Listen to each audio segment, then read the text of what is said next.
আমার সঙ্গে যার বিয়ে দিয়েছেন মানে আপনার মেয়ে, ওটা কি রতনের মেয়ে? আরে বাবা না না, ওটা রতনের মেয়ে হতে যাবে কেন? তাহলে ও কার মেয়ে? আরে ওটা তো অজিত বাবুর মেয়ে।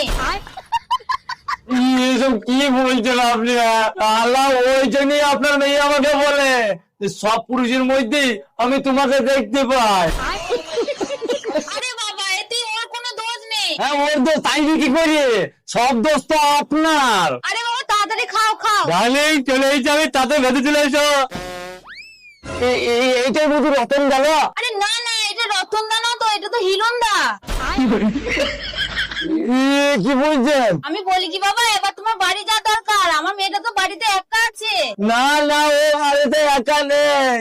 ও আপনার মতন ঠিক কাউকে না কাউকে বাড়ির ভেতরে ঢুকিয়ে বসে আছে।